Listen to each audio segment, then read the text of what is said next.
الحمد لله نحمده ونستعينه ونستغفره ونؤمن به ونتوكل عليه ونعوذ بالله من شرور أنفسنا ومن سيئات أعمالنا من يهد الله فلا مضل له ومن يضلل فلا هادي له ونشهد أن لا إله إلا الله وحده لا شريك له ونشهد أن سيدنا ونبينا ومولانا محمدا عبده ورسوله أما بعد فأعوذ بالله من الشيطان الرجيم بسم الله الرحمن الرحيم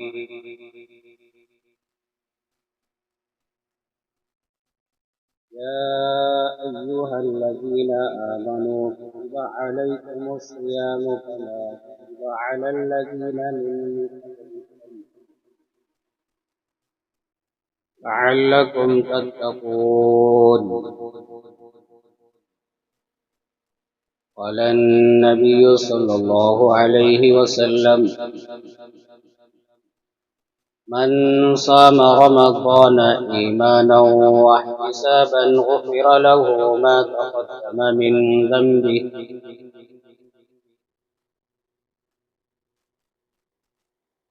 ومن قام رمضان إيمانا واحتسابا غفر له ما تقدم من ذنبه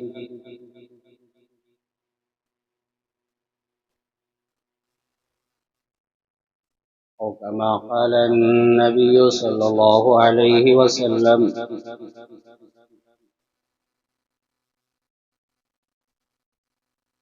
رب اشرح لي صدري ويسر لي أمري واحلل عقدة من لساني يفقهوا قولي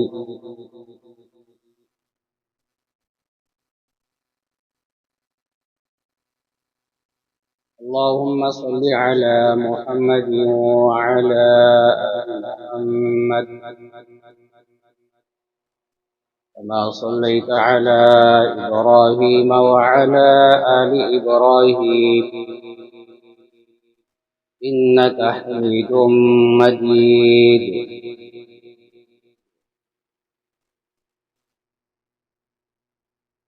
اللهم بارك على محمد وعلى آل محمد كما باركت على إبراهيم وعلى آل إبراهيم إنك حميد مجيد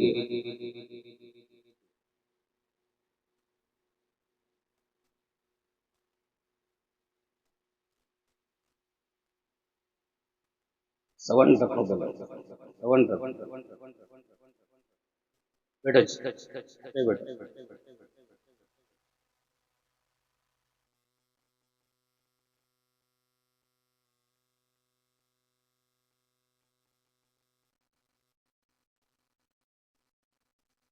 سامعین اکرام،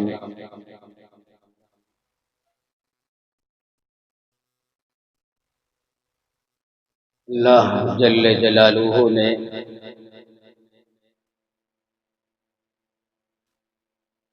میری آپ کی اور ساری انسانیت کی ہدایت، کامیابی، رہبری کے لیے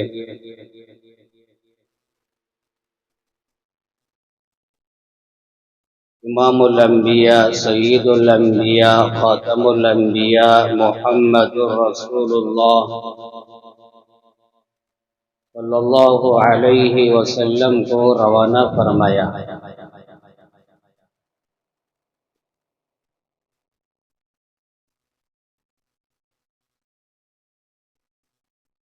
اور ہم سب کی اصلاح کے لیے، تربیت کے لیے، ہدایت کے لیے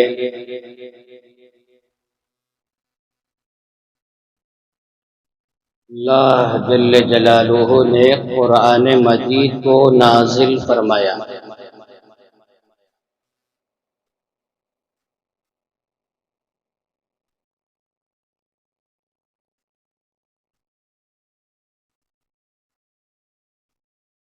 کئی جمعہ سے رمضان المبارک کے تعلق سے چند باتیں آپ کی خدمت میں عرض کرتا رہا تاکہ رمضان کی عظمت اور رمضان کا احساس ہمارے دلوں میں پیدا ہو جائے۔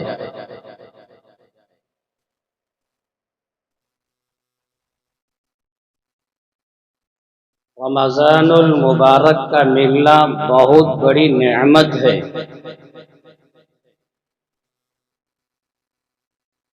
اور اللہ کی ہر نعمت کو یاد کرتے رہنا چاہیے۔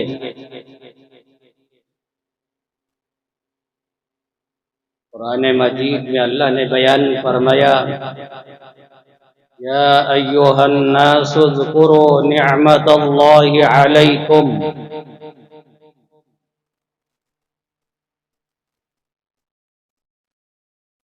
اے لوگو تم اللہ کی نعمتوں کو یاد کیا کرو۔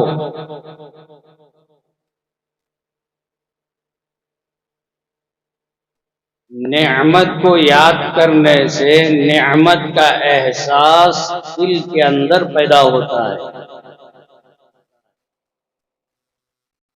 رمضان کا ملنا بہت بڑی نعمت ہے،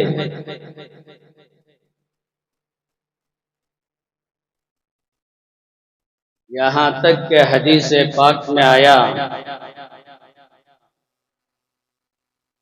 شعبان کے آخر میں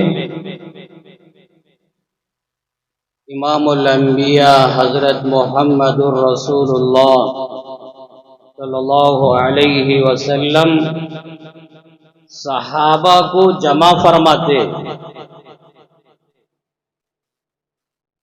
اور صحابہ کے درمیان بیان فرماتے، یا ایھا الناس قد اظلکم شہر عظیم مبارک، اے لوگو تم پر ایک عظیم مہینہ، بابرکت والا مہینہ آنے والا ہے۔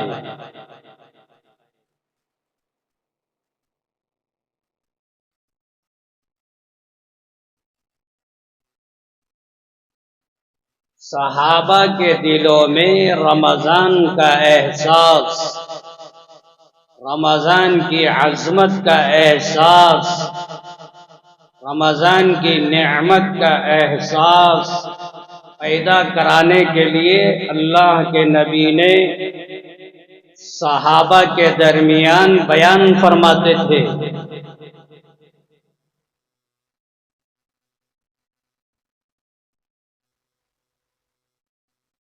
رمضان کوئی معمولی مہینہ نہیں ہے، اللہ کی رحمتوں والا، اللہ کی برکتوں والا، مغفرتوں والا مہینہ۔ رمضان اتنا قیمتی، اتنا عظیم مہینہ، اس مہینے کے بارے میں اللہ نے بیان فرمایا، شہر رمضان الذی انزل فیہ القرآن، رمضان وہ مہینہ اس مہینے میں اللہ اپنا قرآن نازل فرمایا۔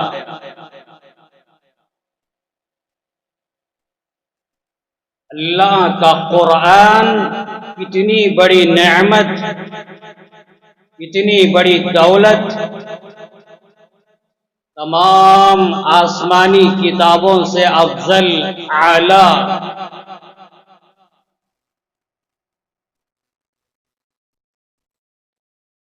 قرآن وہ کتاب جس کی حفاظت کا وعدہ اللہ اپنے ذمہ لیا۔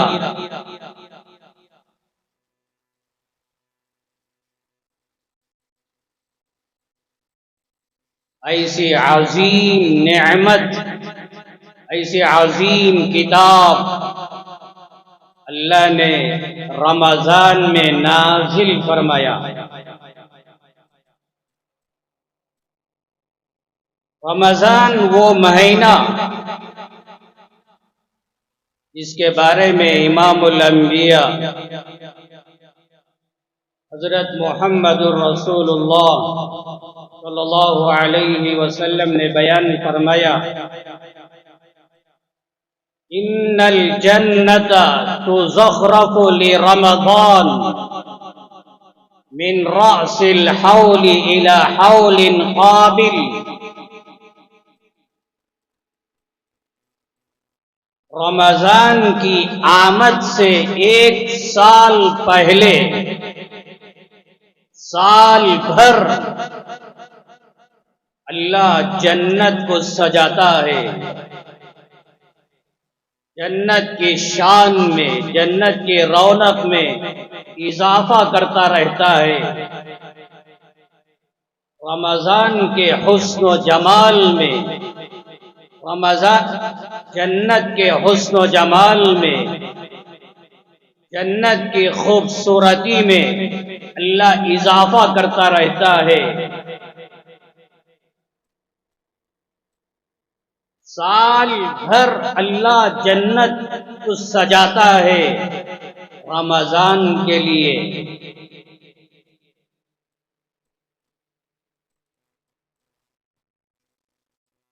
گھر کے اندر نکاح سے پہلے اپنے گھر کو خوبصورت بناتے ہیں۔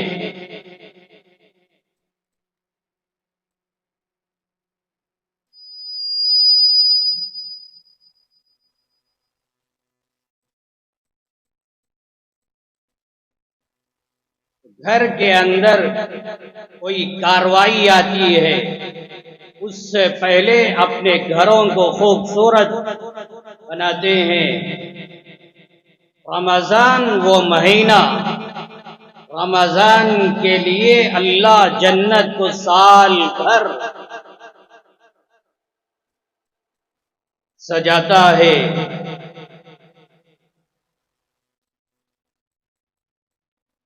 جب رمضان کی ابتدا ہوتی ہے، اللہ کے پیغمبر علیہ السلام نے بیان فرمایا، اللہ کے عرش کے نیچے سے ایک ہوا چلتی ہے،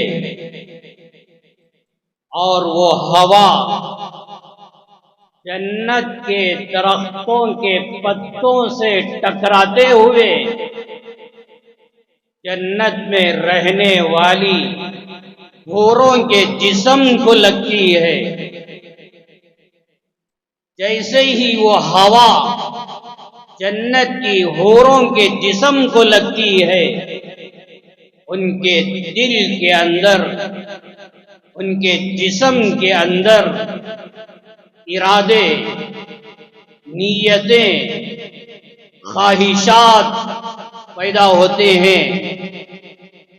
دل کے اندر، جسم کے اندر ایک عجیب کیفیت پیدا ہوتی ہے، جیسے کوئی آدمی خوشبو، عطر بہترین لگائے اور ہمارے سامنے سے گزرے، وہ خوشبو ہمیں بھی محسوس ہوتی ہے۔ وہ خوشبو سن کر دل کے اندر خوشی، ایک کیفیت پیدا ہوتی ہے۔ اسی طرح وہ ہوا جنت کے حوروں کے جسم کو لگتی ہے، ان کے اندر خواہش، جذبے پیدا ہوتے ہیں۔ اللہ سے دعا کرتے ہیں یا اللہ ہمیں ایسے لڑکے ایسے دلہا دے ہمارے ذریعے سے ان کی آنکھوں کو ٹھنڈک پہنچے، ان کے ذریعے سے ہماری آنکھوں کو ٹھنڈک محسوس ہو۔ یا اللہ ہمیں ایسے جوڑے عنایت فرما۔ رمضان کی ابتدا ہوتے ہی وہ ہوا چلنے لگتی ہے۔ میرے بھائیوں، رمضان بہت بڑی نعمت، رمضان اللہ کی رحمتوں کا، اللہ کی برکتوں کا، اللہ کی مغفرتوں کا، اللہ کی تجلیات، اللہ کے انوارات نازل ہونے کا مہینہ ہے۔ ممکن ہے آج کی مغرب میں چاند نظر آ جائے، اگر آج چاند نظر نہ آئے تو کل ہفتے کی رات ضرور چاند نظر آ جائے گا اور رمضان کی ابتدا ہو جائے گی۔ رمضان کا احساس اپنے دلوں میں پیدا کرو، رمضان کے اعمال زندگیوں میں زندہ کرو۔ قرآن مجید کے اندر اللہ نے بیان فرمایا، یا ایھا الذین آمنوا کتب علیکم الصیام، اے ایمان والو تم پر روزے فرض قرار دیے گئے۔ اللہ ایمان والوں سے کہا، کافروں سے نہیں کہا، مشرکوں سے نہیں کہا، کسی اور دھرم کے ماننے والوں سے نہیں کہا۔ اللہ نے کہا یا ایھا الذین آمنوا، اے ایمان والو، اللہ پر ایمان لانے والو، نبیوں پر، رسولوں پر، جنت جہنم پر، فرشتوں پر، آخرت پر، قبر کی زندگی پر، آسمانی کتابوں پر ایمان لانے والو، آپ سے کہا جا رہا ہے کتب علیکم الصیام، تم پر روزے فرض کر دیے گئے، کما کتب علی الذین من قبلکم، جیسا کہ تم سے پہلے قومیں آئی، امتیں آئی، ان امتوں پر، ان قوموں پر بھی روزے فرض قرار دیے گئے تھے۔ ان کے روزے رکھنے کا انداز الگ، کتنے روزے رکھنا وہ الگ۔ بہرحال آپ سے پہلے بھی لوگوں پر روزے فرض قرار دیے گئے تھے، آپ پر رمضان کے مکمل روزے آپ پر فرض قرار دیے گئے۔ لعلکم تتقون، روزہ فرض کیوں قرار دیا گیا؟ روزہ رکھنے کا حکم کیوں دیا گیا؟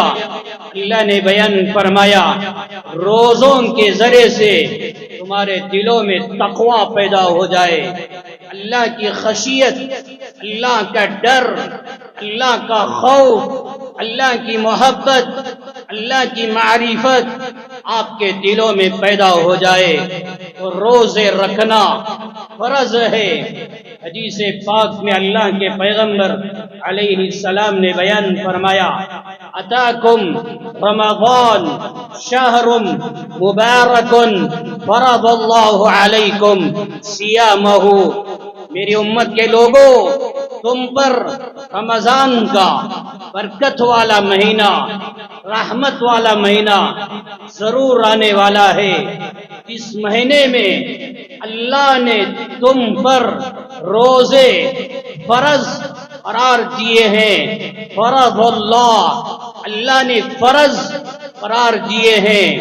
فرض کا درجہ الگ، واجب کا درجہ الگ، سنت کا مقام الگ، نفل، مستحب، مباح، جائز مقامات ان کے درجات الگ الگ ہیں، مگر روزہ فرض ہے۔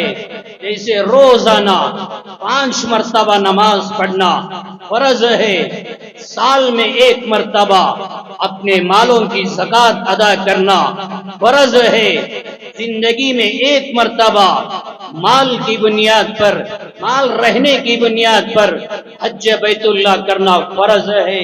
اسی طرح ہر سال جب بھی رمضان آئے، رمضان کے دنوں میں مکمل روزے رکھنا یہ فرض ہے۔ ان فرضوں کی پابندی کرو۔ علماء فقہا نے بیان فرمایا، جو بندہ، جو بندی، جو مرد، جو عورت روزوں کی فرضیت کا انکار کر دے، یوں کہہ دے میں روزوں کو مانتا نہیں، میں روزوں کو ماننے کے لیے تیار نہیں، رمضان کے روزوں کی فرضیت کا انکار کر دے، فقہا نے بیان فرمایا وہ کافر ہو جاتا ہے۔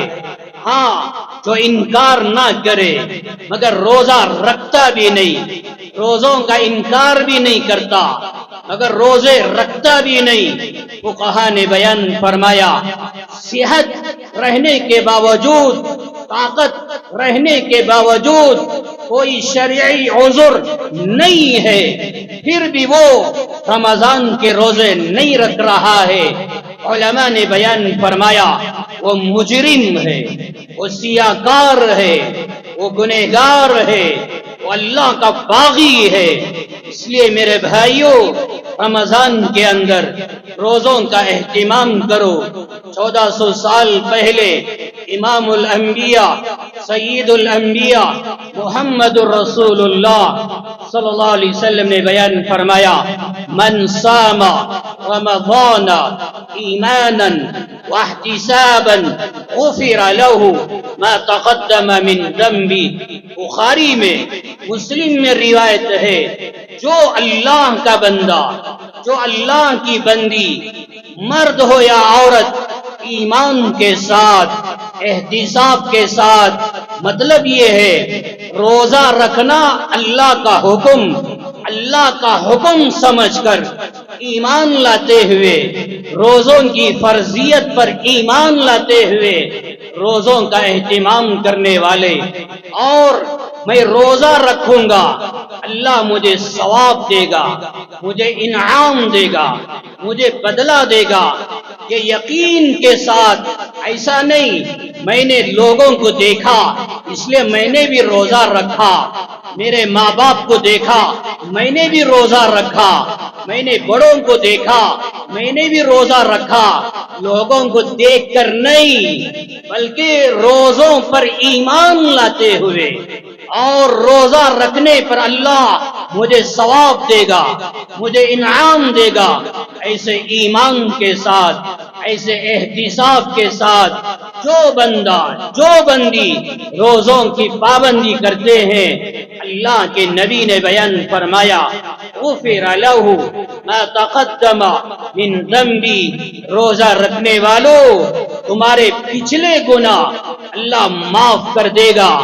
پچھلے گناہوں سے مراد چھوٹے چھوٹے گناہ، معمولی معمولی گناہ، بڑے بڑے گناہ مراد نہیں، کبیرہ گناہ مراد نہیں، شراب پینا کبیرہ گناہ، زنا کرنا کبیرہ گناہ، چوری کرنا کبیرہ گناہ، سنگوں میں بنڈوں میں جانا کبیرہ گناہ، داڑھی منڈوانا کبیرہ گناہ، نماز چھوڑنا کبیرہ گناہ، ماں باپ کی نافرمانی کرنا کبیرہ گناہ، یہ بڑے بڑے گناہ اور بھی ہیں، بڑے بڑے گناہ میں نے چند گنوایا، تو یہ بڑے بڑے گناہ، یہ گناہ روزہ رکھنے سے معاف نہیں ہوتے، اور یہ گناہ جماعتوں میں نکلنے سے معاف نہیں ہوتے، یہ بڑے بڑے گناہ دین کی مجلسوں میں آ کر بیٹھ جانے سے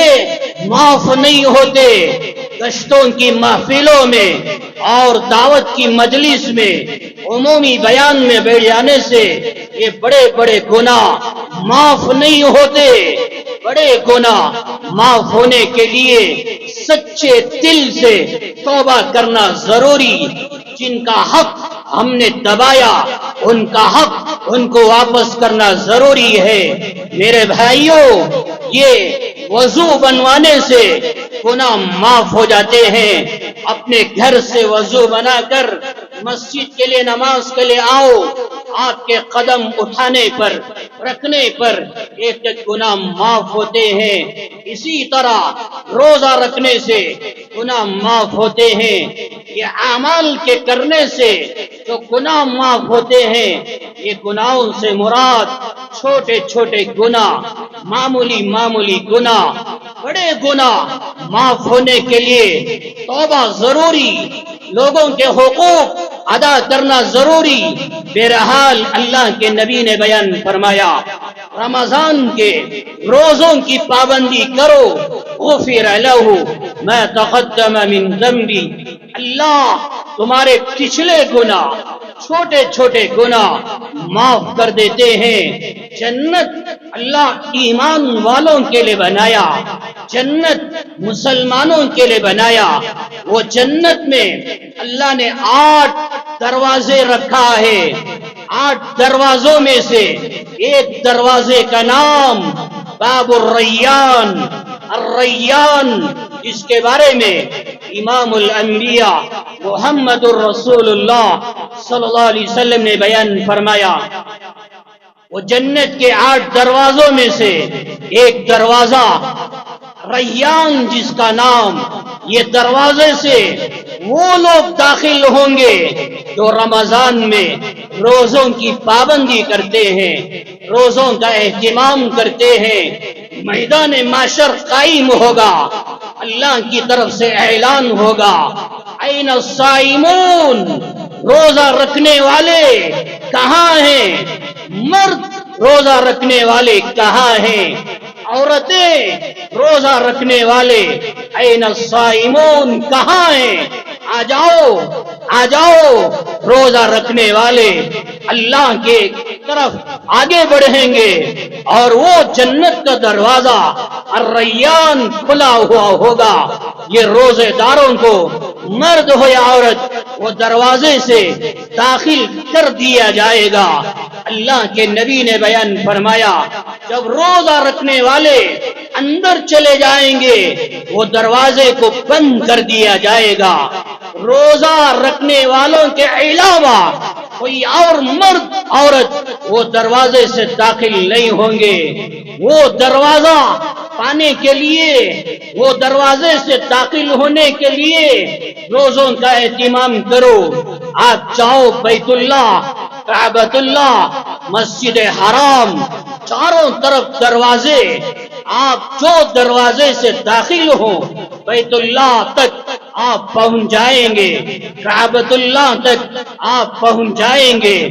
چاروں طرف دروازے، بیت اللہ کے دروازوں میں بہترین دروازہ، سب سے افضل دروازہ باب السلام، صفا مروہ کے درمیان وہ دروازہ، وہ باب السلام ہے، جس کا نام، یہ وہ دروازہ جہاں سے اللہ کے محبوب امام الانبیاء محمد الرسول اللہ صلی اللہ علیہ وسلم داخل ہوتے، اسی دروازے سے باہر نکلتے۔ وہ باب السلام سب سے بہترین دروازہ، مدینہ منورہ میں چاروں طرف سینکڑوں دروازے، سب سے بہترین دروازہ باب السلام۔ اسی طرح جنت میں 8 دروازے، ان دروازوں میں سے ایک دروازہ باب الریان، یسمى الریان، میرے نبی نے بیان فرمایا، وہ ریان دروازے سے داخل ہونے کے لیے کیا کرنا چاہیے؟ رمضان میں روزوں کا اہتمام، گھروں میں رہنے والی مائیں اور بہنیں گھروں کی 4 دیواری میں رہ کر روزوں کا اہتمام، مرد حضرات روزوں کا اہتمام۔ اللہ کے نبی علیہ السلام نے بیان فرمایا، کوئی بھی نیکی کا کام کرو، خیر کا کام کرو، ایک نیکی سے بڑھا چڑھا کر 10 نیکیوں تک اور اضافہ کیا جائے گا۔ ہر عمل کا ثواب روایتوں میں متعین قرار دیا گیا۔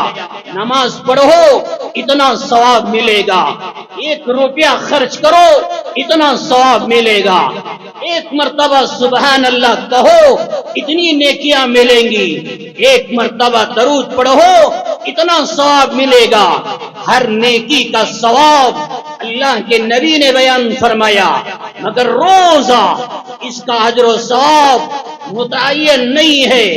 ایک روزہ رکھنے پر کتنی کروڑ نیکیاں اللہ دے گا متعین نہیں ہے، بلکہ اللہ کے نبی نے یوں بیان فرمایا، الا الصوم فانه لی وانا اجزی بہ۔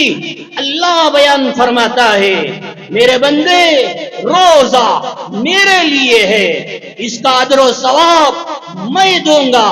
کتنا دوں گا وہ کسی کو اللہ نے نہیں بتایا۔ اللہ اپنی شان کے مطابق، اللہ اپنی طاقت کے مطابق، اللہ اپنی بڑائی کے مطابق روزوں کا اجر و ثواب اللہ بے شمار دینے والا ہے۔ کیوں؟ اللہ نے بیان فرمایا اس لیے کہ میں کھانے کا محتاج نہیں، میں پینے کا محتاج نہیں، میرا آپ کا خالق و مالک وہ کھانے کا محتاج نہیں، وہ پانی کا محتاج نہیں، وہ بے نیاز ہے۔ سبحان اللہ، ہر عیب سے پاک ہے۔ اللہ فرماتا ہے میرے بندے میں کھانا نہیں کھاتا، میں پانی نہیں پیتا، مجھے ضرورت بھی نہیں ہے، تو روزہ رکھ کر میری نقالی کرتا ہے۔ جیسے میں کھانے کا محتاج نہیں، کم سے کم تو صبح سے شام تک کھانے سے رکا رہا، پینے سے رکا رہا، بھوک میں رہا، پیاس میں رہا، صبر سے رہا۔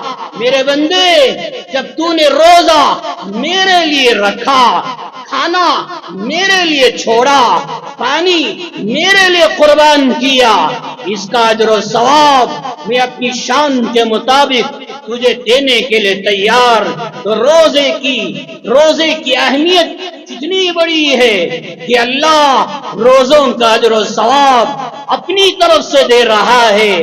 اللہ سے انعام لینے کے لیے نماز کا ثواب فرشتوں کے ذریعے سے دیا جائے گا، تلاوت کا ثواب فرشتوں کے ذریعے سے دلوایا جائے گا، حج بیت اللہ کا ثواب فرشتوں کے ذریعے سے دلوایا جائے گا، ہر عمل کا ثواب فرشتوں کو واسطہ بنا کر اللہ دے رہا ہے۔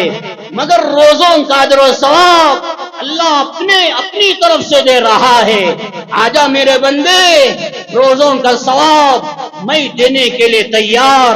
بعض فقہا محدثین نے یوں بیان فرمایا کہ اللہ فرماتا ہے روزہ رکھنے والے روزے کا انعام کیا ہے، روزے کا بدلہ کیا ہے؟ اللہ کہتا ہے روزے کا انعام میری ذات ہے، تو روزہ رکھ لے میری رضا تیرے لیے، تو روزہ رکھ لے میری خوشنودی تیرے لیے، تو روزوں کا اہتمام کر لے میرا دیدار تیرے لیے، میری زیارت تیرے لیے۔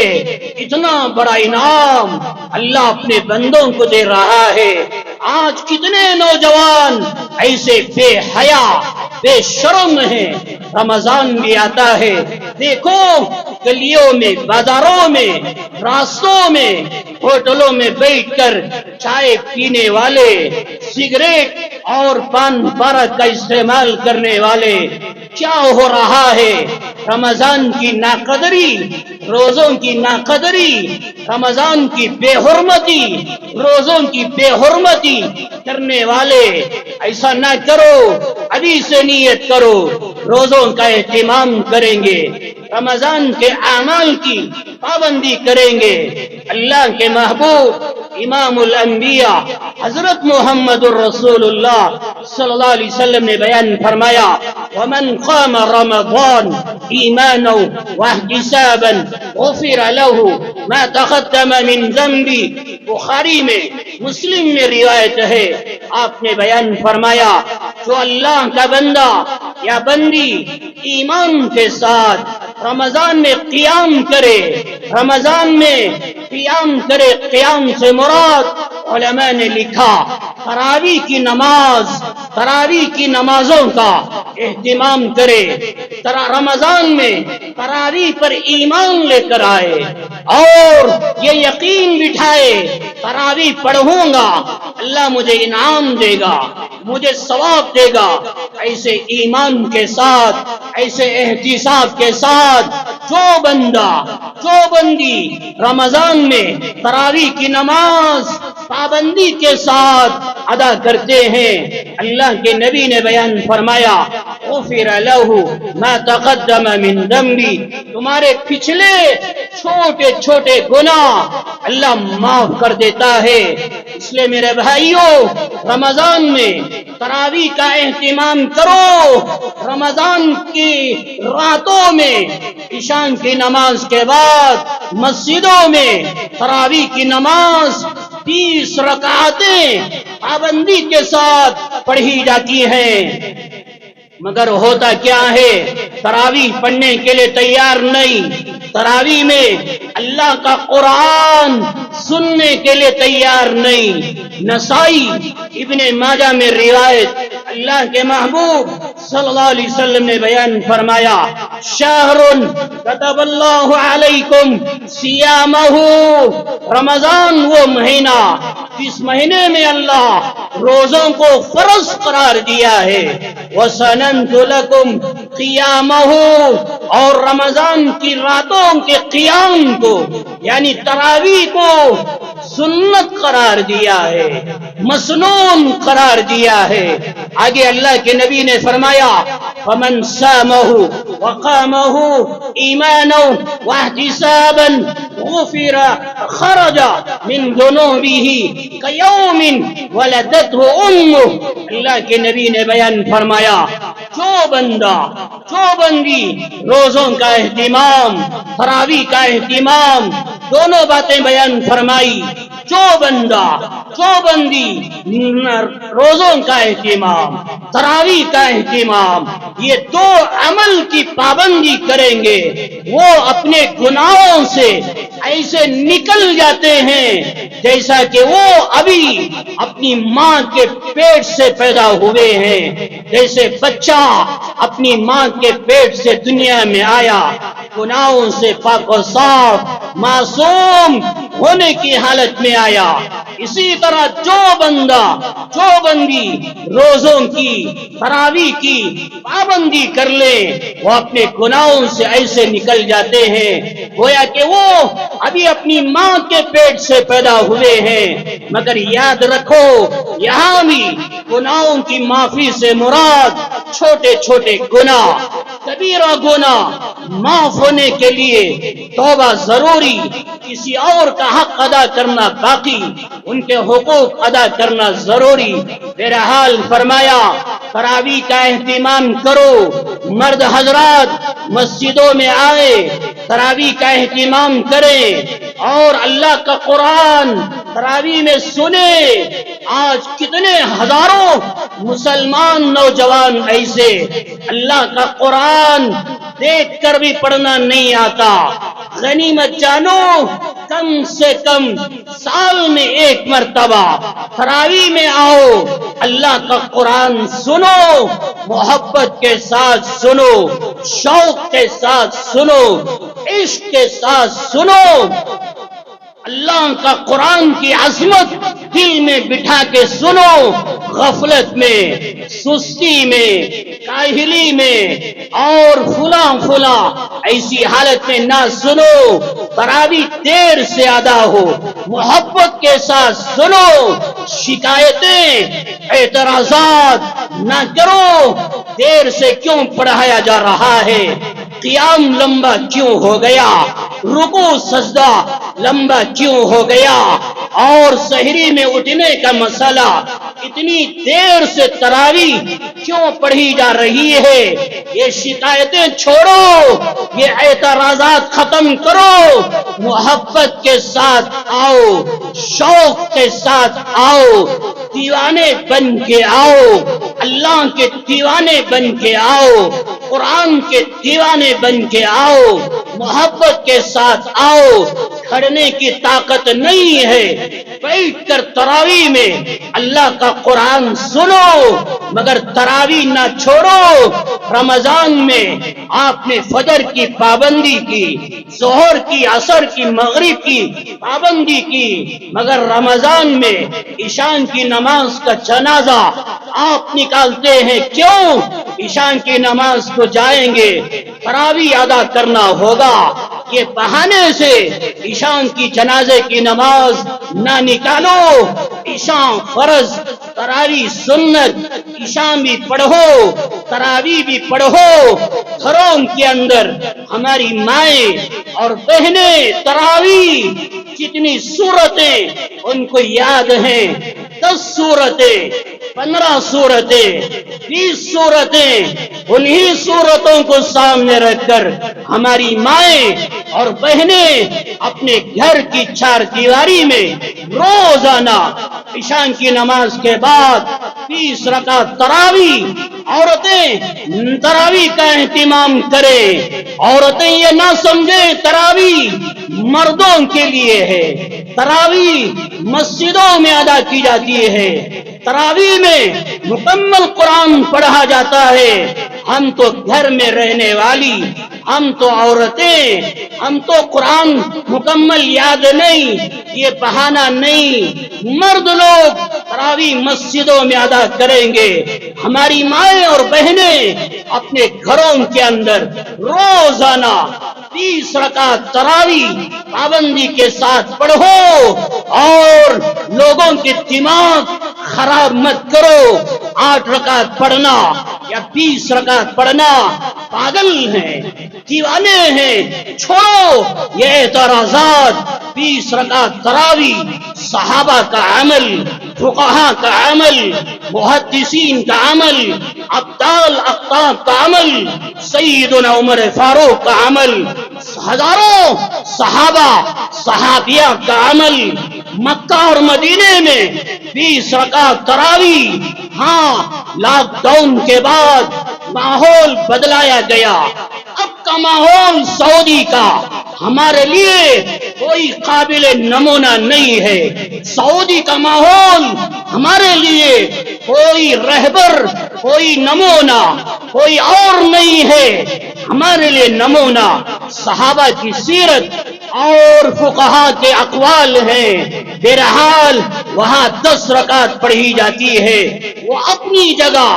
بہرحال تراویح 20 رکعت، مسجدوں میں 20 رکعت تراویح کا اہتمام، گھروں کے اندر ہماری مائیں اور بہنیں 20 رکعت تراویح گھروں کے اندر ادا کرو۔ مسجدوں میں، گھروں میں تراویح کا ماحول زندہ کرو۔ نوجوانوں تراویح نہ چھوڑو، روزوں کے جنازے نہ نکالو، تراویح کا اہتمام، روزوں کا اہتمام، روزوں کے مسائل جانو، روزوں کے مسائل علماء سے پوچھو۔ اللہ کے نبی علیہ السلام نے بیان فرمایا 3 چیزیں ایسی ہیں روزے کو توڑنے والی نہیں ہے، روزہ ٹوٹتا نہیں ہے۔ آپ نے بیان فرمایا الحجامہ، اپنے جسم سے خون نکالنا، حجامہ کروانا، روزہ ٹوٹتا نہیں ہے۔ ضرورت پیش آ گئی، روزے کی حالت میں خون نکال کر کسی اور کو دینا چاہتے ہیں، بیمار ہو گئے، کسی اور کا خون اپنے جسم میں چڑھانا چاہتے ہیں، فقہاء نے اجازت دی ہے۔ خون نکالنا بھی حلال، خون کسی اور کے اندر چڑھانا بھی حلال ہے۔ روزے میں کوئی فرق پڑنے والا نہیں ہے۔ انجیکشن لینا یہ بھی صحیح ہے، کوئی مجبوری آ گئی، بیمار ہو گئے، گلوکوز چڑھانا یہ بھی صحیح ہے، روزہ ٹوٹتا نہیں ہے۔ تو اللہ کے نبی نے بیان فرمایا والقیء، روزے کی حالت میں قیء ہو گیا، تھوک دو مکمل، آپ کا روزہ ٹوٹنے والا نہیں ہے۔ اور آگے بیان فرمایا والاحتلام، روزہ رکھا، دن میں سو گئے، اچانک احتلام ہو گیا، غسل واجب ہو گیا۔ اللہ کے نبی نے بیان فرمایا روزے میں کوئی فرق پڑنے والا نہیں ہے. یہ نیند کی حالت میں احتلام ہوا، روزے میں کوئی فرق پڑنے والا نہیں ہے. اور روزے کی حالت میں بھول کر کھا لیے پی لیے روزہ ٹوٹتا نہیں ہے. اور بغیر سحری کے کوئی روزہ رکھ رہا ہے تب بھی روزہ رکھنا صحیح ہے. آپ نے سحری کے موقع پر اٹھا تو دیکھا فجر کی اذان ہو رہی ہے، اب میں کیا کروں؟ بھوکے روزہ رکھ لو، کوئی حرج نہیں ہے، مگر یاد رکھو اذان سے 5-10 منٹ پہلے اپنی سحری ختم کر لو. ہر سال میں کہتا ہوں مسجدوں کے اعلان پر اعتماد نہ کرو، بھروسہ نہ کرو. کیوں کیا ہوتا ہے؟ ایک مسجد میں اعلان ہوا سحری کا وقت ختم ہو گیا، کسی اور مسجد میں اعلان ہوتا ہے اور 2 منٹ باقی ہیں، کھاؤ پیو. یہ ہر سال ہوتا رہتا ہے. اس لیے میں کہہ رہا ہوں یہ اعلانات پر اعتماد نہ کرو. سحری کا وقت ختم ہونے سے 5-10 منٹ پہلے اپنی سحری ختم کر کے فارغ ہو جاؤ، مسجدوں میں آ جاؤ یا تلاوت میں رہ جاؤ. بہرحال یہ ایسے کئی سینکڑوں مسائل ہیں، علماء سے پوچھو اور اپنے مسائل کو حل کرو. اسی طرح میرے بھائیوں، آپ کارخانوں کے مالک، دکانوں کے مالک، اونر بن گئے، مالک بن گئے اور فلاں بن گئے. آپ کے دکانوں میں، آپ کے کارخانوں میں، آپ کی فیکٹریوں میں یہ مزدوری کرنے والے، کام کرنے والے، اللہ کے نبی نے بیان فرمایا من خفف عن مملوکه وفيه غفر الله له وعاتقه من النار. رمضان کے مہینے میں اپنے مزدوروں کا بوجھ ہلکا کر دو، کام تھوڑا کم کر دو. روزے کی حالت میں ہے، وہ بھی آرام کرنا چاہتے ہیں، سکون پانا چاہتے ہیں، زیادہ تکلیف مت دینا. 8 گھنٹے کام لیتے ہیں، 6 گھنٹے کام لے لو، ان کا بوجھ ہلکا کرو. اللہ کے نبی نے بیان فرمایا جو اللہ کا بندہ رمضان میں اپنے مزدوروں کے ساتھ ان کا بوجھ ہلکا کرتا ہے، اس کے بدلے میں اللہ اونر کی مغفرت کر دیتا ہے، جہنم سے آزاد کر دیتا ہے. اس لیے کام کرنے والوں پر زیادہ بوجھ نہ ڈالو، ان کا بوجھ ہلکا کرو. اسی طرح رمضان میں سحری کے موقع پر مسجدوں میں خواہ مخواہ اعلانات کر کے دوسروں کو تکلیف مت پہنچاؤ. رات کے 3 بجے 3:30 بجے مسجدوں میں اعلانات سحری کا وقت ہو گیا، اٹھو پکاؤ، یہ کھاؤ وہ کھاؤ، یہ بیدار کرنے کا ماحول اور مائکوں میں اعلانات کرنے کا ماحول اللہ کے واسطے ختم کرو، یہ بند کرو. یہ اعلانات کی کوئی ضرورت نہیں ہے. تمہارے محلوں میں کوئی غیر مسلم بھی ہوگا، کوئی بیمار بھی ہوگا، کوئی ہارٹ کا بیمار بھی ہوگا تمہارے اعلانات کی وجہ سے، اور کوئی کمزور بھی ہوگا، چھوٹے چھوٹے بچے معصوم بھی ہوں گے جو نیند کرنا چاہتے ہیں، آرام کرنا چاہتے ہیں.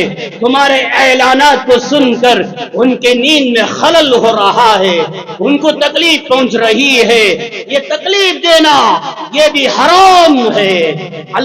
فقہا نے لکھا ہے قرآن کی تلاوت کے ذریعے سے کسی اور کی نیند کو خراب کرنا، تمہاری تلاوت کرنا صحیح نہیں.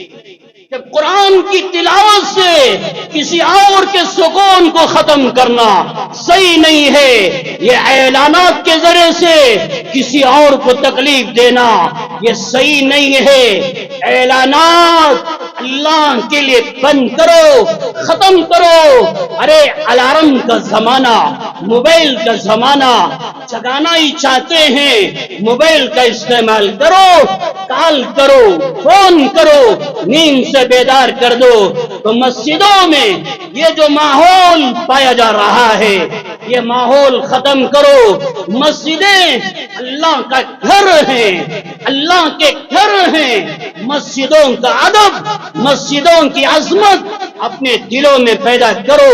احب البلاد الی اللہ مساجدها، اس روئے زمین پر سب سے محبوب جگہیں اللہ کے نزدیک وہ مسجدیں ہیں. رمضان کے اندر لوگوں کا مجمع آتا رہتا ہے اور نمازوں کا اہتمام اور اعمال کا اہتمام. بہت سارے لوگ دن میں مسجدوں میں آتے ہیں سونے کے لیے، لیٹنے کے لیے، بیٹھنے کے لیے، ٹائم پاس کے لیے. مسجدوں میں ضرور آؤ، مسجدوں کا ادب کرو، مسجدوں کا احترام کرو. کتنے لوگ ایسے ہیں رمضان میں مسجدوں میں آ کر سوتے ہیں، دیکھو ان کی ناف نظر آتی ہے جبکہ وہ صدر میں داخل ہے. اپنی صدر کی حفاظت کرو، ادب کے ساتھ، احترام کے ساتھ، احتیاط کے ساتھ. مسجدوں کے اندر قیام، مسجدوں کے اندر عبادت کرنا، مسجدوں کے اندر سونا. اس لیے مسجدوں کا احترام کرو. دنیا کی باتیں مسجدوں میں آ کے نہ کرو، شور شرابہ مسجدوں میں آ کے نہ کرو. مسجدوں میں آ کر ٹائم پاس کے لیے غیبتیں، ادھر ادھر کی باتیں ایسے نہ کرو. یہ مسجد اللہ کا گھر ہے، اللہ کے گھروں کا اہتمام. مسجدوں میں آؤ، مسجدوں میں آؤ ادب کے ساتھ، احترام کے ساتھ، احتیاط کے ساتھ، اللہ کو راضی کرنے کے لیے. اس لیے ان چیزوں کا خیال کرو. اور رمضان کے اندر یا دوسری نمازوں میں یا جمعہ کی نمازوں میں لوگ کثرت سے آتے ہیں، سواریاں لے کر آتے ہیں. دیکھو مسجد کے باہر میں اپنی سواریاں چھوڑنے کی کوئی ترتیب نہیں اور وہ ٹہرانے کی کوئی ترتیب نہیں. ہم اپنی سواریوں کو جہاں دل میں آیا وہاں ٹہرا دیا. اور بہت سارے لوگ اپنی سواریوں کو سایہ دیکھتے ہیں کہ میری سواری پر دھوپ نہ پڑے، گرمی نہ پڑے، چھاؤں پڑے. سائے میں کھڑانے کے لیے تمہاری سواری سے دوسروں کو تکلیف دے رہے ہیں، یہ بھی تو حرام ہے.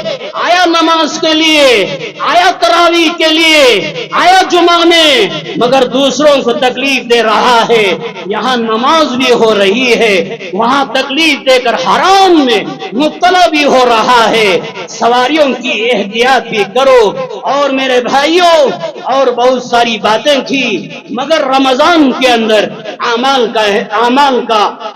کی پابندی، نمازوں کی پابندی، روزوں کی پابندی، تراویح کی پابندی، تلاوت کی پابندی، ہر عمل کی پابندی کرو. رمضان امن کا مہینہ، شانتی کا مہینہ، محبت کا مہینہ، اتحاد اتفاق کا مہینہ.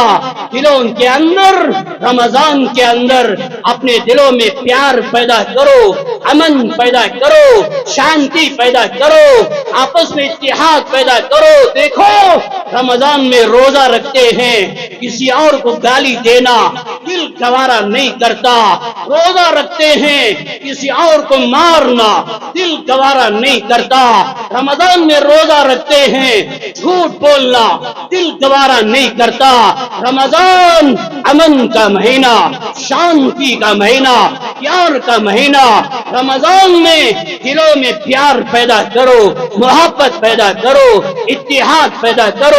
دنیا کے اندر امن کی فضا، شانتی کی فضا پھیلاؤ اور اپنا مال اللہ کے گھروں کو دینے والے بنو.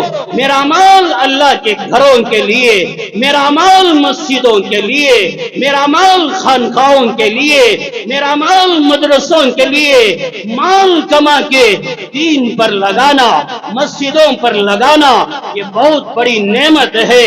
اللہ کے گھر کو مال دینے والے بنو. اور اسی طرح جو اللہ کے بندے اپنا مال الگ سے لکھانا چاہتے ہیں، نمازوں کے بعد مسجد کے ذمہ داروں سے مل کر اپنا مال ان کو لکھاؤ، اللہ کے گھر کے کام آنے کے لیے، اپنی آخرت کو سنوارنے کے لیے۔